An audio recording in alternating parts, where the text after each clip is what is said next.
56 ઇંચની છાતી કોની હોય? ગધેડાની હોય. અને 100 ઇંચની છાતી પાડાની હોય. પણ મોદી સાહેબના ભક્તો તો એમાંય બધામાં તાળીઓ પાડે.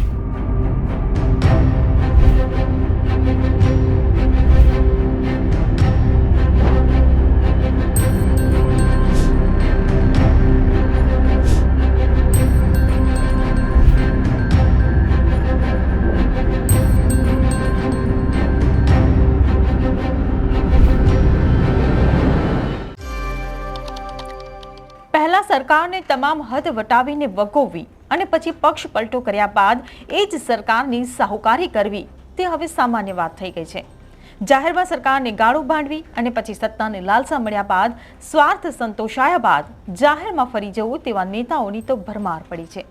ત્યારે અર્જુન મોઢવાડિયાની વાત કરવી છે કે જેમણે વારે વારે સરકારને રંગાબિલ્લા જેવા અપરાધીઓ સાથે સરખાવ્યા હોય, વાનર સાથે સરખાવ્યા હોય અને હવે સાહુકારી કરી રહ્યા હોય ત્યારે આઈનો બતાવો છે તે અર્જુનભાઈને પોતાની જ બેફામ વાણી વિલાસનો. નમસ્કાર, હું હિરલ પરમાર અને આપ જોઈ રહ્યા છો નિર્ભય ન્યૂઝ. અર્જુન મોઢવાડિયા હવે કેસરિયાના રંગમાં રંગાઈ ચૂક્યા છે. ત્યારે રાજીનામું આપતા જ તેમના પર સવાલોની ભરમાર થવા લાગી છે. કારણ કે તેઓ 40 વર્ષથી કોંગ્રેસમાં હતા અને વારે વારે તેમની પક્ષ છોડવાની અને ભાજપમાં જોડાવાની અટકળો પર તેઓ સ્પષ્ટતા કરતા રહ્યા કે તે ભાજપમાં ક્યારેય નહીં જાય. ત્યારે હવે ભાજપમાં ગયા પછી જેમ બધા નેતાઓને આત્મજ્ઞાન થતું હોય છે તેમ અર્જુનભાઈને પણ આત્મજ્ઞાન થયું. તેમને પણ આત્મખોજ કરી અને પોતે હવે ભાજપના સૈનિક હોવાની વાત કરી રહ્યા છે. ત્યારે આ એ જ અર્જુનભાઈ કે જે ભાજપ સરકાર પર આકરા પ્રહારો કરતા હતા, પ્રજાના પૈસાનો હિસાબ માંગતા હતા અને કોઈ પણ જાતનો ડર રાખ્યા વિના તે ભાજપ સરકારને ક્રિટિસાઇઝ કરતા હતા, જેના કારણે તેમની ઓળખ હાર્ડ ક્રિટિકની બની ગઈ હતી. ત્યારે હવે જાહેરમાં નરેન્દ્ર મોદીની વાનર અને ગધેડા સાથે સરખામણી કરતા અર્જુનભાઈના પણ અન્ય પક્ષ પલટો કરતા નેતાઓની જેમ સૂર બદલાયા અને અપશબ્દોમાંથી માય બાપ અને સાહેબ કહેવા પર ઉતરી આવ્યા. ત્યારે તેમના જૂના નિવેદનો પર, સરકાર પર કાઢેલી ભડાશ અને સરકાર પર કરેલા અપમાનને તેમને તથ્ય વિનાનું ગણાવ્યું. ત્યારે અર્જુનભાઈને એ આઈનો બતાવો છે કે જેમાં તેમણે સરકારને ગાળો ભાંડી હતી. જુઓ તેમના પહેલાના સરકાર વિરુદ્ધના નિવેદનો અને પછી સાંભળો કે કેવી રીતે પોતે જ આપેલા નિવેદનોથી તેમને પલટી મારી. 56 ઇંચની છાતી કોની હોય? ગધેડાની હોય. અને 100 ઇંચની છાતી પાડાની હોય. પણ મોદી સાહેબના ભક્તો તો એમાંય બધામાં તાળીઓ પાડે. આ વાંદરું છે, ઝાડ ઉપર ચડી ગયું છે અને નીચે સાવજ ઉભો છે. સાવજ ને એમ કે ઉપર આવ, ઉપર આવ. અરે ભાઈ, સાવજ ઉપર ના જાય તો વાંદરાએ જ નીચે ઉતરવું પડે કોક દિવસ. સાવજ તો જંગલનો રાજા છે અને વાંદરું એક ઝાડ ઉપર ચડી ગયું છે તો પંખીડાને બગાડે બોમ્બો તો. એટલે કેશુભાઈ ને સુરેશભાઈ ને બધા ભાગી ગયા છે હમણાં થોડાક દિવસથી. અને એ ખરેખર નાટકના સારા કલાકાર છે. હું સાચી વાત કરું છું. એણે એક કામ બહુ સરસ કરેલું કે એણે મુખ્યમંત્રી બન્યા ત્યારે 2002 પછી એના શિક્ષકોનું 27 શિક્ષકોનું સન્માન કર્યું. એમાં 9 જણાએ પ્રતિભાવ આપ્યો. 9 જણાએ કહ્યું કે અમારો નરેન્દ્ર, આપણા તો નરેન્દ્રભાઈ, પણ શિક્ષકને તો નરેન્દ્ર જ કહે. એટલે કે અમારો નરેન્દ્ર જ્યારે ભણતો હતો શાળામાં, ત્યારે શાળામાં ભણવામાં તો ઠીક ઠીક હતું, પણ શાળામાં જેટલા નાટકો થાય બધામાં પહેલો નંબર આવતો. અને હવે અત્યારે તો ભાઈ તે દિવસે તો કઈ શાળામાં લાઈટ નહીં, કશું નહીં, સ્ટેજ નહીં. હવે તો અત્યારે 1-1 કરોડનું સ્ટેજ બનાવે, એમાં નાટકમાં બાકી શું રાખે. પણ તમે જે ઘરમાં ગયા છો એ ઘરની અંદર તમે જ એ ઘરના જે માલિક કહેવી શકાય કે જે કરતા ધરતા કહી શકાય એવાને રંગાબિલ્લા કહેતા હતા. મેં ક્યારેય નથી કહ્યું. તમારી એ સ્પીચ છે. નહીં, મેં કીધું હોય તો હું આજે જેલમાં હોય. આજે આ શબ્દો વાપરવા કોઈ માટે એ પોસિબલ જ નથી. એટલે એ વાતમાં તથ્ય નથી. મારી હંમેશા રજૂઆતો જે છે એ રજૂઆતો હંમેશા મુદ્દા આધારિત રહી છે, આંકડા આધારિત રહી છે.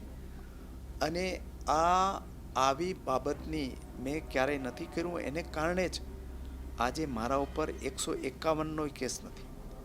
મને કોઈ દિવસ ઇલેક્શન કમિશનની નોટિસે નથી મળી ક્યારેય. એટલે અને એ આ અહીંયા રેકોર્ડ ઉપર છે. બધા એમ કહે છે કે કોઈ દબાવવામાં આવે છે, એજન્સીઓ અને પોલીસનો દુરુપયોગ. નાના કાર્યકર્તાઓમાં ક્યાંક કોઈક નીચેના લેવલ થતું હોય, એમાં ના નથી કહેતો, પણ મારા સહિતના કોઈ કોંગ્રેસના નેતા ઉપર અહીંયા કોઈ કેસ નથી થયો. એનો મતલબ એવો છે કે તમારે કોઈ દિવસ અહીંયા જે ખોટા કામોમાં હોય, જે ધંધા રોજગારની અંદર ભ્રષ્ટાચારો કરતા હોય, તો એને કોઈક દિવસ જેલમાંય જવું પડે. ઈડી આવે ને ઇન્કમટેક્સ આવે. કોઈ ક્રિમિનલ ઓફેન્સ કોઈએ કર્યો હોય તો એને ત્યાં CBI પણ આવે ને પોલીસ પણ આવે. મારે ત્યાં કોઈ દિવસ પોલીસ નથી આવી. આટલો હાર્ડ ક્રિટિક હોવા છતાંય મને કોઈ દી કોઈ ડરાવવાની કોશિશે નથી કરી. હું ક્યારેય ડર્યો પણ નથી કોઈ દિવસ. શક્તિભાઈ ગઈકાલે પ્રેસ કોન્ફરન્સ કરી અને શક્તિભાઈએ પ્રેસ કોન્ફરન્સમાં કીધું કે ભારતીય જનતા પાર્ટીને એવી શું જરૂર પડી કે જ્યાં આગળ રંગાબિલ્લા જેવા શબ્દ બોલ્યા હતા. નંદો તમારો બહુ ફેમસ થયેલો જે શબ્દ તમે કહ્યો હતો, જે તમારી પબ્લિક સ્પીચની અંદર હતો, એ સિવાય પણ તમે ઘણું બધું બોલ્યા છે જે સવારથી આજે મીડિયામાં ટ્રેન્ડ થઈ રહ્યું છે. જે શબ્દ તમે બોલ્યા છો અને જે શબ્દ જે પાર્ટીના નેતાઓ માટે તમે જે નેતાગીરી માટે બોલ્યા છો, એને લઈને હવે તમે શું વિચારી રહ્યા છો? અત્યારે તમારા મનમાં શું એ વસ્તુને લઈને વિચાર? તો આ પહેલાં તો વાત એ છે કે આ શબ્દો બોલ્યા હોય એ મેં કીધું એમ એક ક્રિમિનલ ઓફેન્સ છે. કોઈ વ્યક્તિઓ માટે ક્યાંક કીધું નહીં, કોઈ સિમ્બોલિકલી કોઈના માટે વાત થઈ હોય, જુદી વસ્તુ છે. એમાં તથ્ય નથી. પહેલી વાત એ.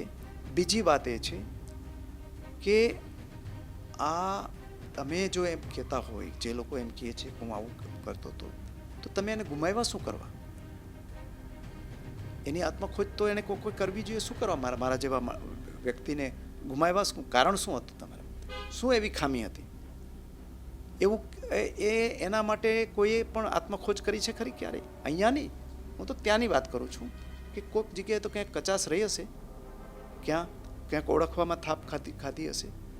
અથવા તો હું જ્યારે નેતૃત્વ કરતો હતો ત્યારે અહીંયા મજબૂત વિરોધ પક્ષ ગણાતો હતો હિન્દુસ્તાન લેવલે, અને આજે તમે વિરોધ પક્ષ જ ન રહ્યો એવું થયું. એનું કારણ શું હતું? એ સૌએ આત્મખોજ કરવાની જરૂર છે અહીંયા. અને હું જરૂરથી હાર્ડ ક્રિટિક હતો, એમાં કોઈ સવાલ જ નથી. હાર્ડ ક્રિટિક હતો જ, અને એ મારી ભૂમિકા હતી. એ ભૂમિકા મેં કર્યું છે, જે મારે જે કહેવા જોવું જે હોય. આ ચાલુ વિધાનસભામાંય હું બોલ્યો છું. જે મારે સરકારની જે ખામીઓ શોધીને લઈ આવવાની હતી, અને સરકારે એનો જવાબ આપ્યો છે. એ ભૂમિકા હતી મારી. તો એ ભૂમિકા ભજવતા હતા. અને હવે કેમ કોઈ તમે કેમ આમાં તમારામાંથી કોઈ આ ભૂમિકા નથી ભજવી શકતા? એનું કારણ શું છે? આજે 17 સીટ માંડ આવી, 26માંથી 0 સીટ આવી. નગરપાલિકાઓ ગઈ, જિલ્લા પંચાયત ગઈ, તાલુકા પંચાયત ગઈ. કોણે આત્મખોજ કરી? મેં તો કરી હતી. મેં ક્યારેક જવાબદારી પણ સ્વીકારી છે અહીંયા. અત્યારે કેમ નથી થતું? ખેર, આ તો રાજકારણ છે. અર્જુનભાઈ પણ રાજકારણી છે, તો રાજકારણ તો રમવાના, તે હવે સ્વીકારવું રહ્યું.